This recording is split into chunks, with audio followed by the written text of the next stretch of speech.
قال رب إني ظلمت نفسي فاغفر لي Alhamdulillah wassalatu wassalamu ala rasulillah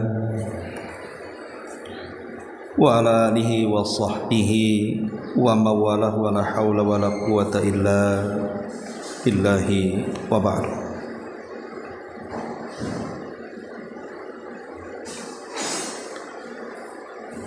Baik, kita akan lanjutkan kembali. Kajian kita masih membahas kitab 175 Jalan menuju surga Allah Subhanahu wa taala. Dan kita masuk pada halaman ke 86, poin ke-36, cara mendapatkan satu pohon kurma di surga. Baik, kita baca matanya baru kita jelaskan.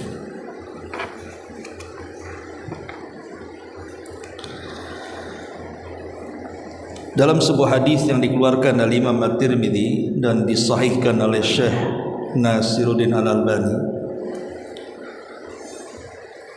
Nabi SAW bersabda, "Man qala subhanallah, man qala subhanallahil azimi wa bihamdihi ghurisat lahu nakhlatun fil jannah." Barang siapa yang mengucapkan subhanallah, maha suci Allah, al-azim, zat yang maha agung, wa bihamdihi, dan pujiannya, ghurisat lahu nakhlatun fil jannah, niscaya akan ditanamkan untuknya satu pokok kurma di surga.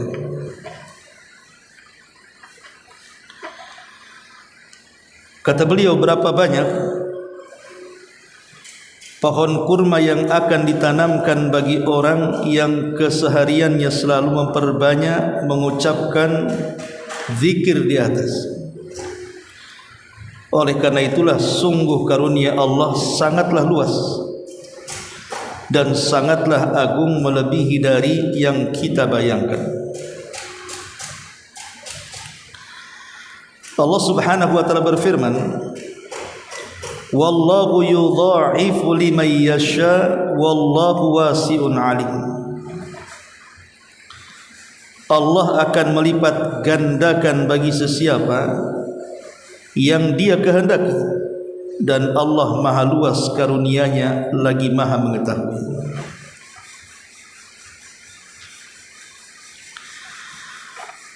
Baik,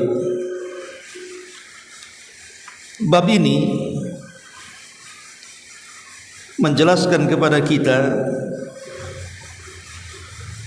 tentang salah satu jalan menuju surga Allah Subhanahu wa taala dengan memperbanyak kalimat subhanallahil azim wa bihamdi. Kalimat yang sangat singkat sekali, akan tetapi sangat padat dengan makna.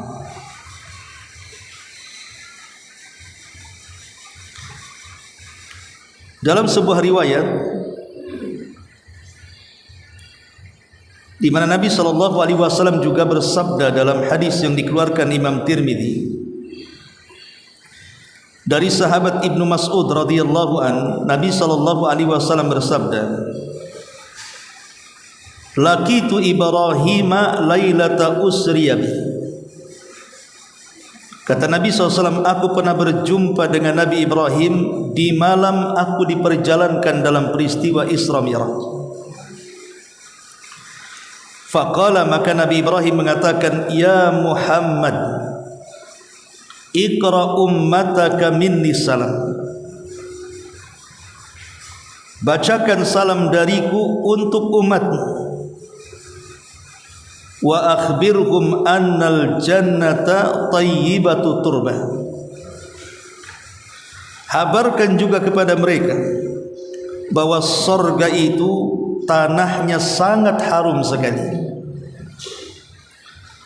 Azbatul ma'i, airnya sangat segar sekali. Wa annaha ki'anun, dan tanahnya sangat luas sekali. Wa anna ghirasaha, adapun tanaman yang akan ditanam di sorga adalah subhanallahi walhamdulillahi wala ilaha illallah wallahu akbar. Adapun tanaman yang ada di sorga adalah kalimat subhanallah, kalimat alhamdulillah, kalimat la ilaha illallah, dan kalimat Allahu akbar. Hadis ini dikeluarkan Imam Tirmidzi dengan sanad yang hasan. Perhatikan dua hadis ini. Nabi SAW di hadis kedua ini menceritakan tentang luasnya sorga, kemudian harumnya tanah sorga, dan segarnya minuman atau air di sorga.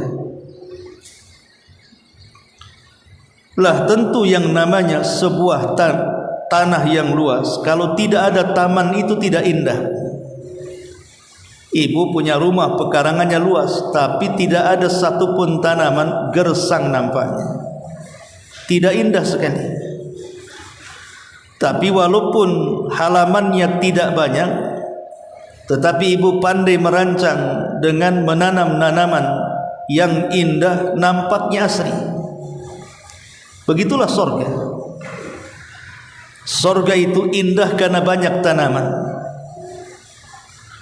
Lah tanaman yang di sorga itu siapa yang nanam? Kita yang nanam di sini. Dengan cara apa menanamnya di dunia sehingga tumbuh tanaman di sorga? Dengan cara memperbanyak zikir. Dan lafaz-lafaz zikir diantaranya subhanallah walhamdulillah wala ilaha illallah Allahu akbar. Sementara dalam hadis yang kita bahas ini, di antara sekian jenis tanaman yang akan ditanam oleh Allah di sorga dengan ucapan kita di dunia, salah satunya adalah kurma. Dan Abdullah ibn Abbas radhiyallahu anhu mengatakan, persamaan sorga dengan dunia itu hanya ada di nama, bukan di hakikat. Di sorga ada pisang, di dunia ada pisang, tapi pisangnya sorga berbeda dengan dunia. Di sorga ada anggur, di dunia juga ada anggur, tapi beda anggur di sana dengan anggur di sini. Termasuk juga pohon kurma. Di sorga ada pohon kurma, di sini juga ada pohon kurma, tapi pohon kurma di sana jauh lebih indah dibandingkan pohon kurma yang ada di negeri kita, atau mungkin di Timur Tengah sana. Baik. Lah di sini Nabi SAW mengatakan, man qala subhanallahil azimi wa bihamdi, barang siapa yang mengucapkan maha suci Allah yang maha agung dan dengan pujian kepadanya, ghurisat lahu nakhlatun fil jannah, maka akan ditanamkan satu pohon kurma di surga. Bayangkan kalau seandainya ibu membaca bukan hanya sekali duduk, mungkin 10 kali, 20 kali, sampai 100 kali. Berapa pokok kurma yang ibu akan dapatkan di surga. Makanya kata beliau, itulah karunia yang Allah berikan kepada siapapun yang dikehendaki Allah subhanahu wa ta'ala, karena Allah maha luas kekayaannya dan maha mengetahui siapa yang layak mendapatkan kekayaan. Dalam hadis ini ada beberapa faedah yang kita bisa ambil. Pertama, bahwa berzikir kepada Allah subhanahu wa ta'ala itu salah satu sebab yang paling besar memasukkan orang ke surga. Makanya ada hadis Nabi SAW mengatakan sabaqal mufarriduna bil jannah, telah mendahului kita al-mufarridun, orang-orang al-mufarrid. Rasul ditanya, siapa mufarrid itu ya Rasul, yang mendahului kita masuk surga? Maka Rasul mengatakan adz-dzakirunallaha katsira wadz-dzakirat, laki-laki dan perempuan yang banyak berzikir. Laki-laki dan perempuan yang banyak berzikir. Dan umumnya zikir yang diajarkan kepada kita itu tidak lepas dari 4 kalimat ini: subhanallah wa bihamdihi, atau subhanallah wa bihamdi, atau yang lainnya Allahu akbar la ilaha illallah. Inilah 4 kalimat yang selalu diulang-ulang dalam zikir kita, baik zikir di pagi dan petang, baik zikir sebelum tidur, baik zikir ketika keluar rumah. Makanya sering saya katakan, seseorang dikatakan ahli zikir itu bukan orang yang 24 jam lisannya itu basah dengan zikir, terlalu melelahkan. Kalau begitu Islam itu berat dilakukan. Islam ini agama yang mudah dilakukan. Orang itu dikatakan ahli zikir kalau dia mendawamkan zikir di 4 tempat saja. Kalau ibu bisa mendawamkan zikir di 4 tempat, ibu dikatakan ahli zikir. Pertama, zikir ketika ibu di pagi hari, namanya zikir sabah. Zikir sabah. Kemudian zikir di waktu petang. Lah, keduanya disebut zikir pagi petang. Itu ma'ruf ya. Kemudian yang kedua zikir selepas salat. Kemudian yang ketiga zikir sebelum tidur. Kemudian yang keempat zikir ketika hendak keluar rumah. Lah, zikir-zikir ini tidak lepas daripada tasbih dan tahmid. Apalagi zikir pagi petang itu kan panjang banyak. Setiap lafadznya mesti ada tasbih, ada tahmid. Zikir selepas solat juga sama. Kita membaca tasbih 33 kali, tahmid 33 kali, takbir juga 33 kali. Kemudian zikir sebelum tidur juga sama.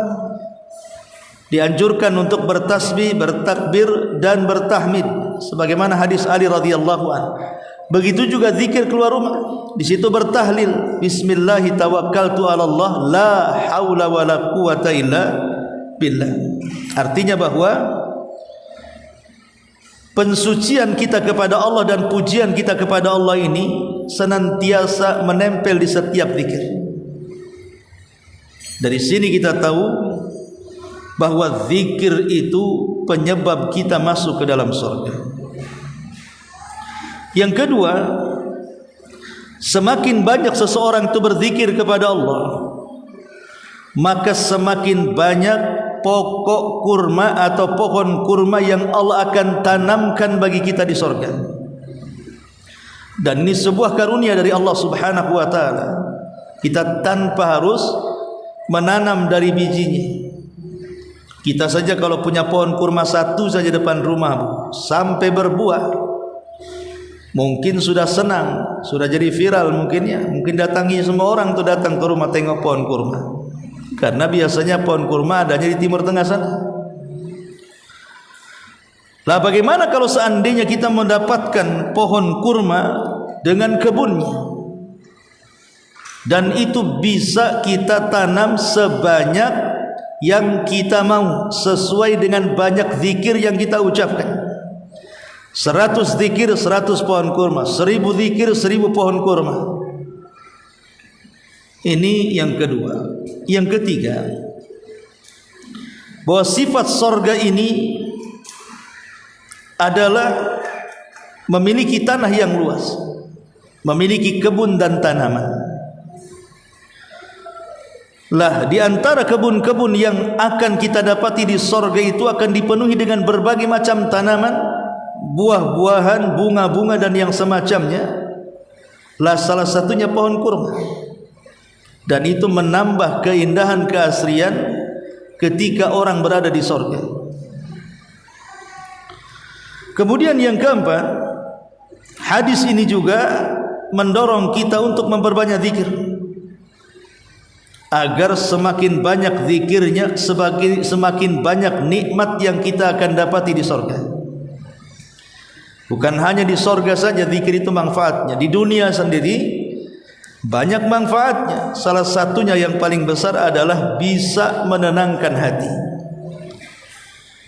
Karena Allah yang mengatakan ala bi dzikrillahi tatmainnul qulub. Ingatlah dengan berzikir kepada Allah hati kita tenang. Dan tenangnya hati adalah surganya dunia. Orang kalau tenang hati, makan banyak, minum banyak, tidur nyenyak, pekerjaan senang, tidak ada yang melelahkan. Orang kalau tenang hatinya, luas hatinya, semua jadi lapang kayaknya. Rumah sempit pun jadi lapang, suami jelek pun jadi tampan. Namanya orang senang.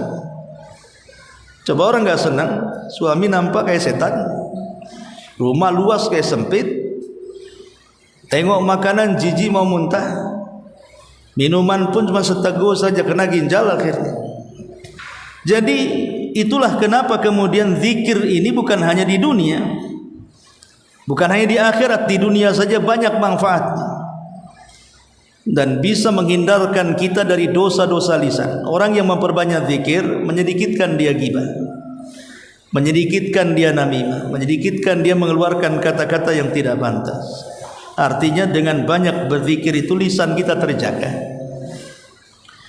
Ma'asyiral muslimat yang dimuliakan Allah Subhanahu wa taala. Baik, di sini Nabi SAW mengatakan man qala subhanallahil azim. Kalimat tasbih, tasbih itu artinya adalah tanzihullah wa bara'atuhu min kulli naqsin. Kalau disebut tasbih artinya pensucian Allah. Dan Allah Subhanahu wa taala dilepaskan dari setiap kekurangan, baik zat, sifat ataupun namanya. Maknanya dengan kata lain, Allah itu sempurna, tidak ada kekurangan. Jadi kalau kita mentasbih artinya mengucapkan subhanallah, berarti kita sedang mensucikan Allah dari setiap kekurangan. Dan itu pujian yang sangat tinggi bagi Allah Subhanahu wa taala. Dan itu semakna dengan yang dikatakan oleh seorang alim, Ibnu Ashur, dalam kitabnya At-Tahrir wa Tanwir. Beliau mengatakan at-tasbihu al-kalamul ladzi yadullu ala tanzihillahi ta'ala an kulli naqais. Jadi tasbih itu artinya ucapan yang menunjukkan tentang kebersihan Allah, kesucian Allah dari setiap macam-macam kekurangan. Allah tidak sama dengan makhluknya yang banyak kekurangan. Sifatnya sempurna, namanya indah, dan zatnya juga sempurna.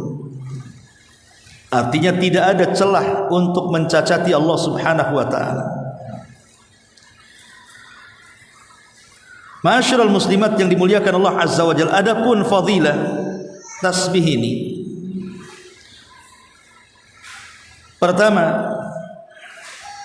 di antara fadilah tasbih ini, Allah Subhanahu wa taala memerintahkan kita untuk bertasbih di waktu pagi dan petang. Sehingga ketika kita bertasbih artinya kita mengikuti perintah Allah.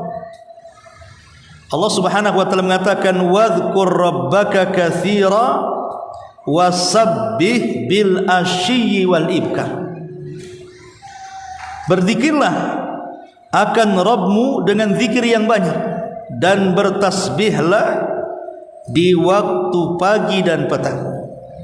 Artinya Allah memerintahkan kita untuk memperbanyak tasbih. Dan tasbih sendiri adalah zikirnya para malaikat, bukan hanya kita saja. Bahkan para malaikat itu mereka senantiasa bertasbih siang dan malam, dan tidak pernah futur, artinya tidak pernah lelah untuk bertasbih. Allah Subhanahu wa taala berfirman, yusabbihuna al-laila wan-nahara la yafturun. Mereka para malaikat senantiasa bertasbih siang dan malam dan mereka tidak pernah lelah. Jadi tasbih itu ibadahnya malaikat. Bahkan bukan hanya ibadahnya para malaikat, seluruh makhluk yang Allah ciptakan itu semua bertasbih. Makanya Allah mengatakan, tusabbihu lahus samawati sab'u wal ardu wa man fihinna wa in min syai'in illa yusabbihu bihamdi walakin la tafqahuna tasbihahum. Seluruh yang ada di langit, seluruh yang ada di bumi, dan di antara keduanya, dan di antara isi keduanya, mereka bertasbih kepada Allah. Dan tidaklah sesuatu yang Allah ciptakan kecuali mereka bertasbih, tapi kalian tidak paham tasbih mereka. Jadi di masjid ini saja Bu, kayak tiang, kipas angin, atap, itu semua bertasbih, cuman kita nggak dengar saja. Di sekeliling kita ini kayak meja depan ibu tuh bertasbih, cuman kalau diperdengarkan mungkin kaget ibu kan, buat bising saja lagi ngaji. Mereka tasbih, tetapi kita tidak paham tasbih mereka. Ma'asyiral muslimat yang dimuliakan Allah Azza wa Jalla, lebih daripada itu, tasbih ini bisa melapangkan dada. Makanya Allah Subhanahu wa taala mengatakan, saat Nabi SAW dadanya sempit karena ucapan orang-orang jahiliyah kepada Rasul dengan ucapan-ucapan kasar dan kotor. Dibilangnya Rasul gila, dibilangnya Rasul tukang tenun, dibilangnya Rasul dukun, peramal, macam-macam, kerasukan, tukang pecah belah, macam-macam ucapan orang-orang Quraisy itu. Allah tahu Nabi SAW sesak dadanya. Makanya Allah mengatakan, walaqad na'lamu annaka yadhiqu sadruka bima yaqulu. Kami tahu, kata Allah, dadamu sempit terhadap apa yang mereka katakan kepadamu.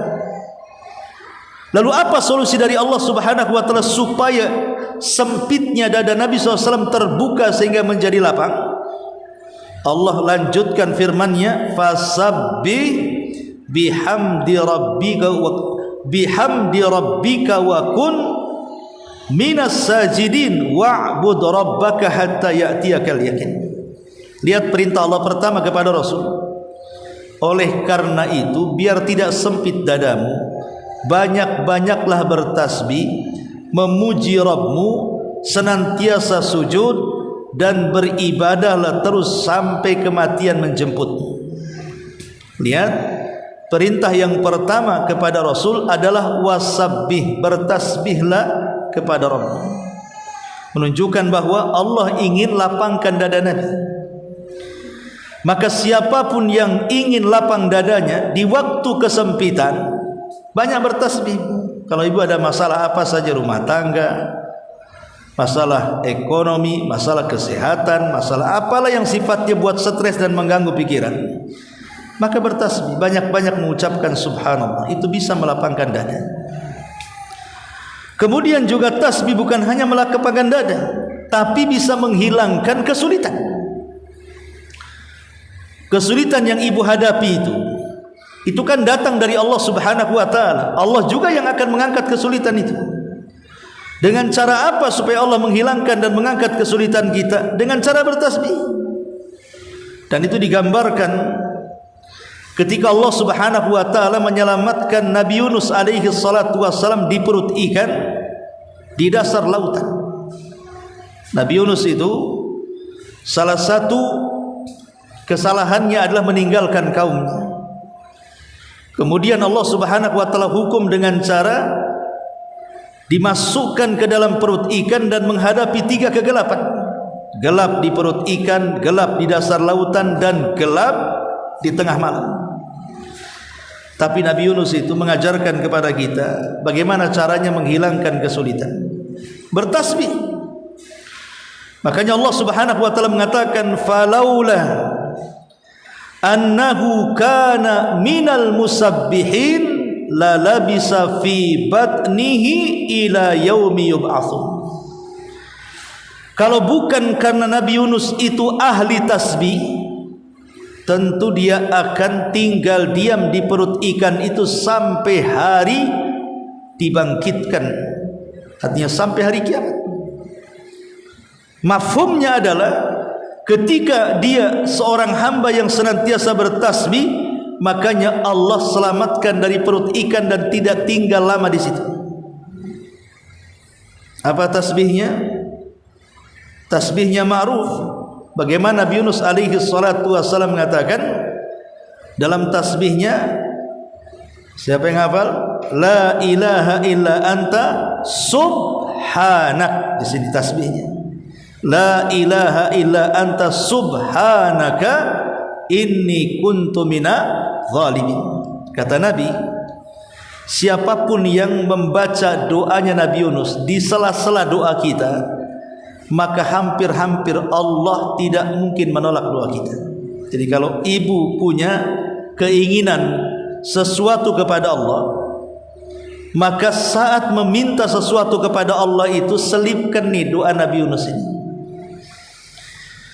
Kemudian tasbih sendiri adalah kalam yang paling dicintai Allah. Tasbih ini adalah ucapan yang paling disukai Allah. Ibu kalau mendapatkan pujian dari suami kan mesti tahulah kalimat suami yang paling ibu sukai itu. Lah tasbih ini adalah ucapan kita yang paling dicintai Allah. Bahkan bukan hanya paling dicintai Allah, kalau dibaca timbangan kita di akhirat itu memberat. Jadi bisa memberatkan timbangan juga, bukan hanya kalimat yang dicintai Allah. Berat timbangan kita gara-gara kalimat ini.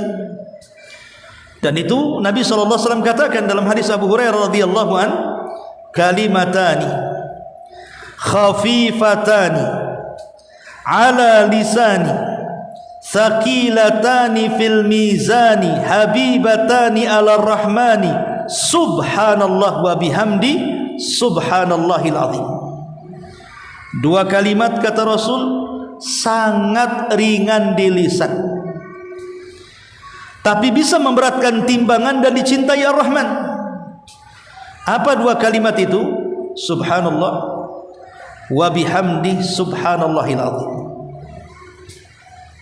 Beruntunglah kalau orang-orang yang suka membaca dua kalimat tasbih ini, karena sedikit banyak akan membantu kita memberatkan timbangan. Ya wajar kan itu kalimat yang sangat dicintai oleh Allah Subhanahu wa taala. Kemudian juga tasbih ini min ajallil ibadati wa a'zamiha ajra. Ibadah yang paling mulia dan yang paling besar pahalanya kalau kita ucapkan. Dalam sebuah hadis Nabi SAW mengatakan, man qala subhanallah wa bihamdi fi yaumin mi'ata marratin khuttat khatayahu wa in kanat mithla zabadil bahri. Siapa yang mengucapkan subhanallah wa bihamdi, maha suci Allah dan memujinya, dalam satu hari ibu baca 100 kali, maka kesalahan kita akan dihapuskan walaupun sebanyak buih yang ada di lautan. Siapa yang bisa mengira buih di lautan itu? Alat mana yang bisa menghitung buih di lautan? Siapa yang bisa mengkalkulasi berapa jumlah buih di lautan? Lautan ini bukan hanya di Batam, di mana-mana ada lautan dan di mana-mana ada buihnya. Menunjukkan apa? Tasbih ini bisa meraup pahala yang sangat besar. Padahal kalimatnya enteng kan, subhanallah bihamdi subhanallahil azim. Tapi walaupun enteng besar pahalanya, susah pula rasanya berat kita mengucapkan kalimat ini. Padahal kalau ibu mau dari rumah ke sini, dari sini ke rumah, dan berapa ratus itu kita dapat pahala yang besar.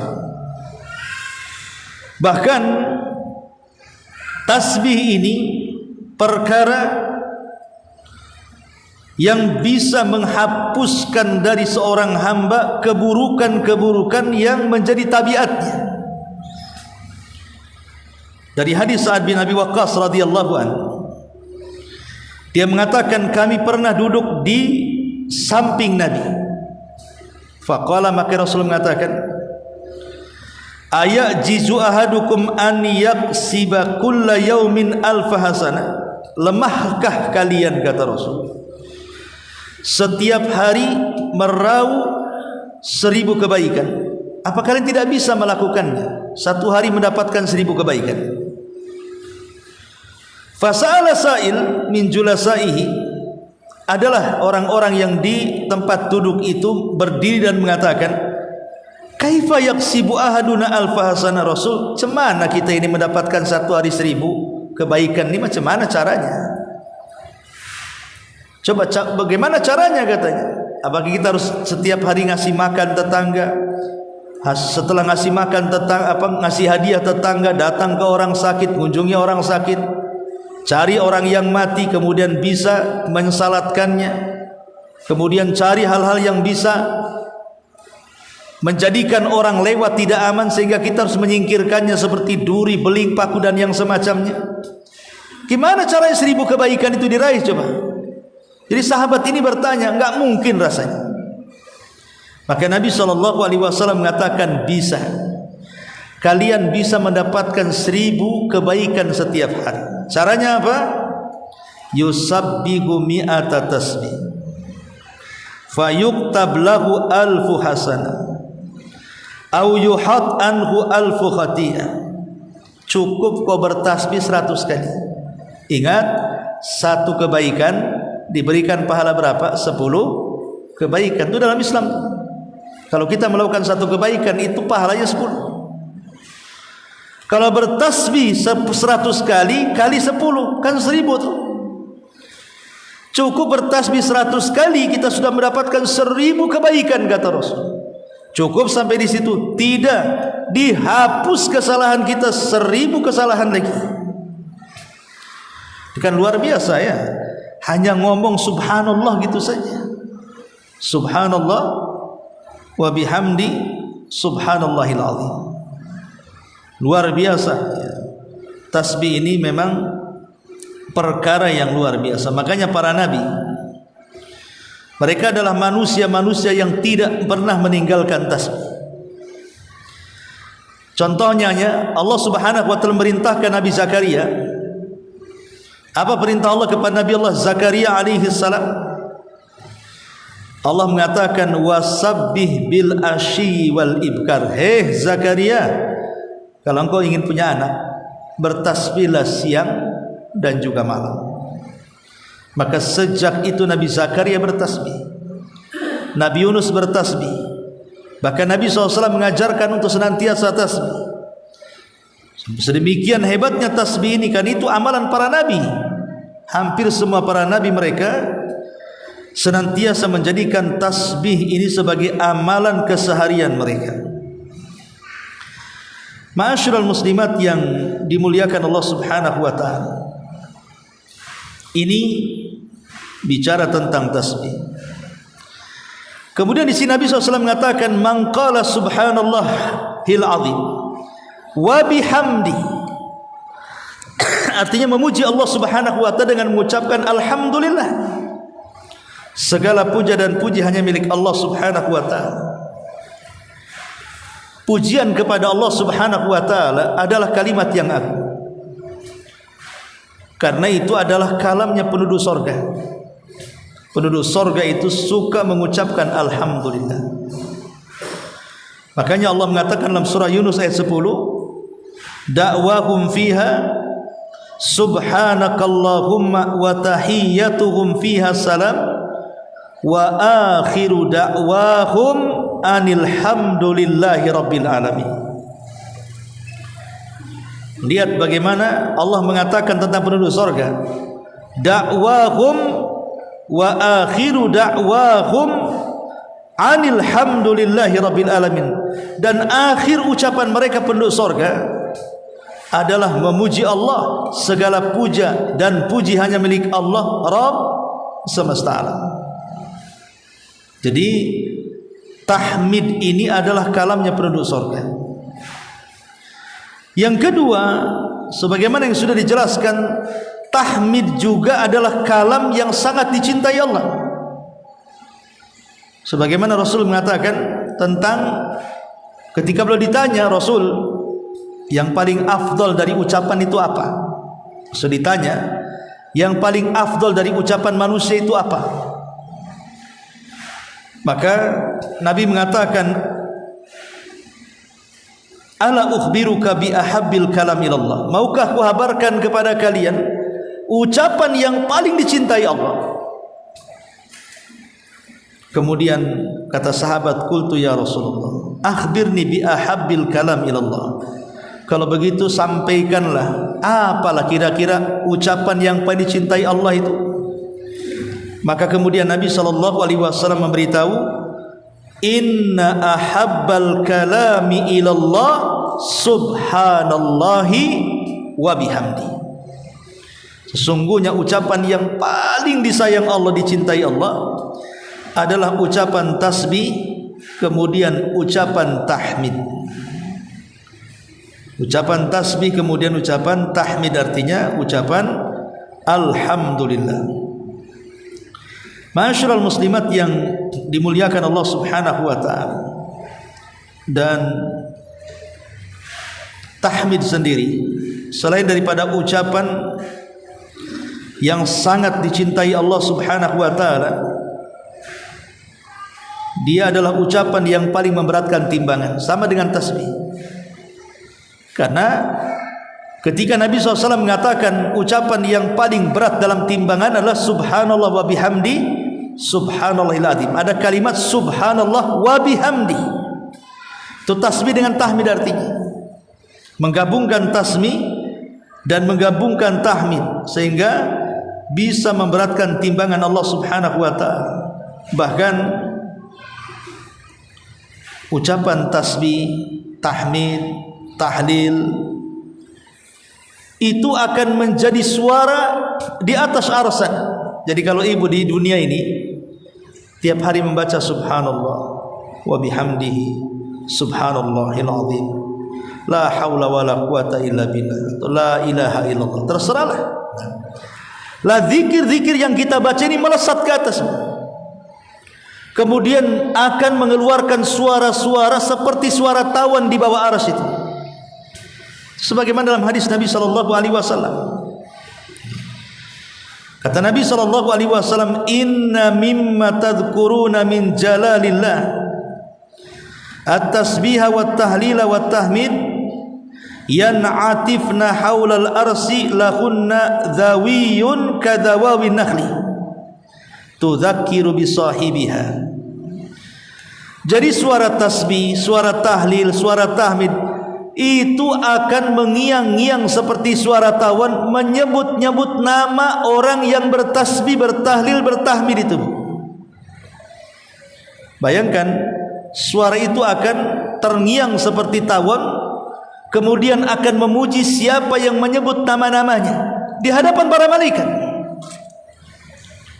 Bahwa yang mengucapkan tasbih kata si tasbih si anu, kata si tahmid yang telah mengucapkan diriku si anu, di depan para malaikat di atas arsy itu. Dan ini keistimewaan luar biasa ya, tentang ucapan tasbih dan tahmid tadi, karena memang ucapan itu adalah kanzun min kunuzil jannah. Dia adalah pembendaraan yang diletakkan di surga. Ma'asyiral muslimat yang dimuliakan Allah Subhanahu wa taala. Dan ingat bahwa kalimat tasbih dan tahmid juga itu adalah kalimat yang sangat dianjurkan dibaca, khususnya bagi ibu yang sudah sepuh-sepuh. Nabi mengatakan, laisa ahadun afdhala indallah mim mu'min yu'ammiru fil Islam. Tidaklah seseorang yang paling afdal di sisi Allah dibandingkan seorang mukmin yang dipanjangkan usianya dalam Islam. Kemudian dia pun banyak mengucapkan tasbih, kemudian tahmid, kemudian tahlil dan juga takbir. Jadi itu memang cocok bagi ibu-ibu yang sudah tua. Artinya yang muda juga cocok kan, tapi maksudnya kalau sudah tua, inilah yang harus banyak diucapkan. Karena kan tahu diri lah, namanya sudah tua kan, sudah dekat ajal. Ibu cium aja tangan bau tanah tak kan gitu.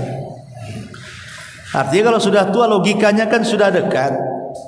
Kalau sudah dekat kan harus lebih banyak lagi bekal. Lah sementara ibu sudah tua, tulang tidak kuat, jalan sudah ngos-ngosan, mata sudah rabun, telinga pula sudah budak. Apa yang bisa dilakukan orang tua itu? Lain dengan anak-anak muda yang masih kuat kan, Bu? Sehingga yang memungkinkan bisa dilakukan orang-orang yang sudah sepuh itu, ya berzikir bisanya, apalagi itu amalan yang bisa sehari-hari dia lakukan. Selain itu dia susah. Kadang-kadang ke pengajian jalan kaki tak bisa, paksalah dibonceng orang.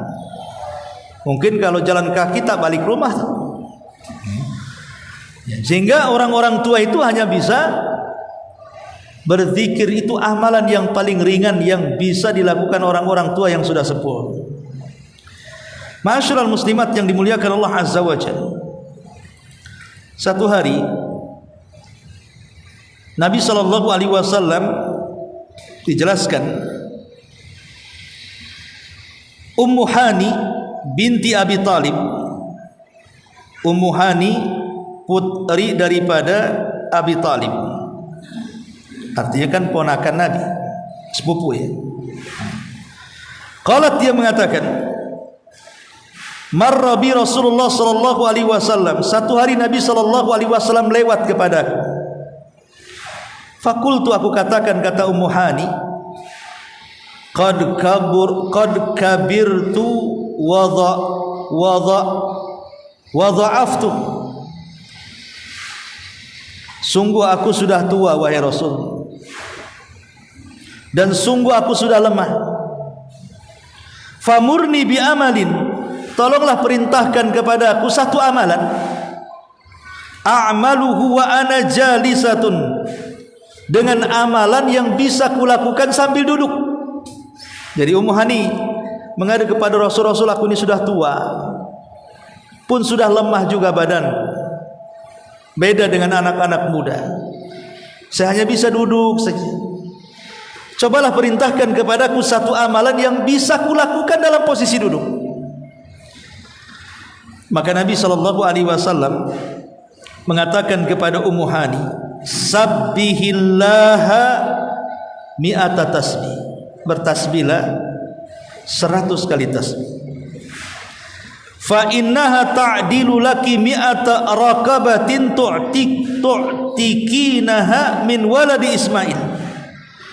Karena 100 tasbihmu, kata Rasul, sebanding dengan 100 budak yang kau merdekakan. Kemudian kata Rasul, wahmadillaha mi'ata tahmidatin. Kemudian ucapkan alhamdulillah sebanyak 100 tahmid. Fa innaha ta'dilu laki mi'ata farasin musrajatin muljamatin tahmilina 'alaiha fi sabilillah. Karena kalau engkau membaca alhamdulillah 100 kali, itu sebanding dengan kuda yang membawa perbekalan untuk perang. 100 kuda isinya perbekalan semua untuk memenangkan perang. Berapa pahala yang dia dapat? Kemudian kata Nabi SAW, wa kabbirillaha mi'ata takbir, bertakbirlah 100 kali takbir, kata Nabi. Fa innaha ta'dilu laki mi'ata badanatin muqalladatin mutaqabbalatin wa hallilil muqabbalatin. Bertakbirlah kepada Allah sebanyak 100 takbir, kan itu sebanding dengan unta. unta yang disedekahkan. Kemudian wahallilillaha mi'ata tahlil tamla'u ma bainas sama'i wal ardi. Dan bertahlil artinya mengucapkan la ilaha illallah 100 kali, dan kalimat itu akan memenuhi langit dan bumi dengan pahala. Wala yurfa'u yawma idzin li ahadin mithlu amalika illa an ya'tiya bimithli ma ataiti bihi. Dan ketika itu tidak ada seorang pun yang bisa menandingi amalanmu kecuali dia melakukan persis seperti yang kau lakukan. Ya, cukup duduk tasbih 100 kali, tahmid 100 kali, takbir 100 kali, tahlil 100 kali. Lihat tuh pahalanya. Ya.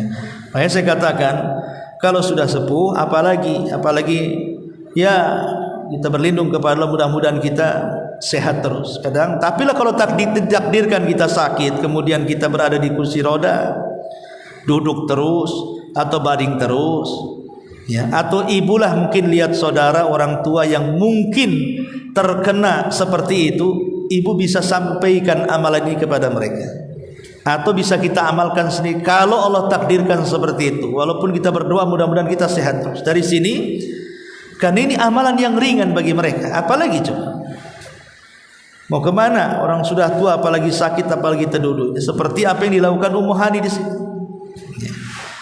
Ma'asyiral muslimat yang dimuliakan Allah Subhanahu wa taala.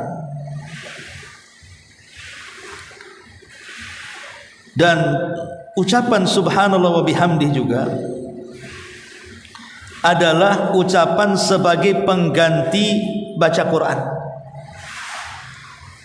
Kalau kita membaca Quran, ya kalau kita diberikan kecerdasan mungkin bisalah.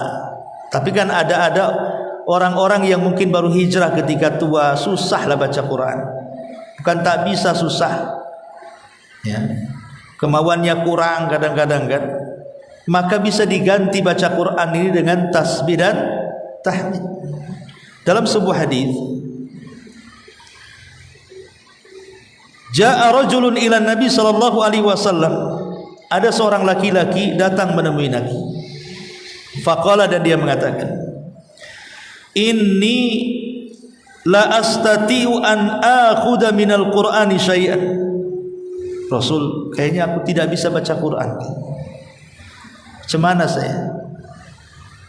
Saya kurang pandai baca Quran ini. Atau mungkin bahasanya juga, saya bisa baca Quran tapi tidak sempat. Mungkin ibu lagi kerja, hafalan tak ada, pegang mushaf ngalangi kerja. Ibu lagi nyuci, lagi ngepel, nak mungkin mana bawa handphone, aplikasinya terus nanti nabrak kursi.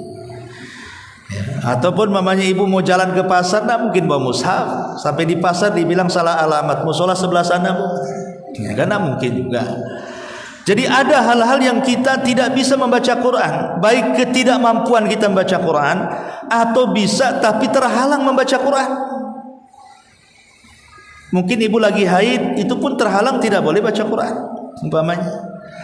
Maka orang ini mengatakan, aku kayaknya nggak ada sempat membaca Quran, atau karena tidak bisa membaca Quran. Apa kata Nabi SAW ketika dia mengatakan, fa'allimni ma yujzini minhu, kalau begitu ajarkan kepadaku yang setara dengan bacaan Quran, gitu maksudnya. Maka Nabi mengatakan kepada orang ini, qul, katakan, subhanallah walhamdulillah wala ilaha illallah wallahu akbar la haula wala quwwata illa billah. Cukup membaca 5 kalimat, subhanallah walhamdulillah wala ilaha illallah allahu akbar la haula wala quwwata illa billah. La, salah satunya tasbih dan tahmid di sini. Kata Nabi sallallahu alaihi wasallam, yujzika anil qiraatil Quran. Ini mencukupkan kamu dari membaca Al-Quran. Ya, ini juga di antara keistimewaan tasbih dan juga takbir. Baik Ibu, saya minta maaf ini ya, saya ada tamu dari Singapura ini, jemput jam 10.30 di Harbor Bay. Jadi takut terlambat, mungkin tidak ada suara jawab. Ini saya yang bisa sampaikan. Subhanallah bihamdika, asyhadu an la ilaha illa anta astaghfiruka wa atubu ilaik. Allahu taala alam. Assalamualaikum warahmatullahi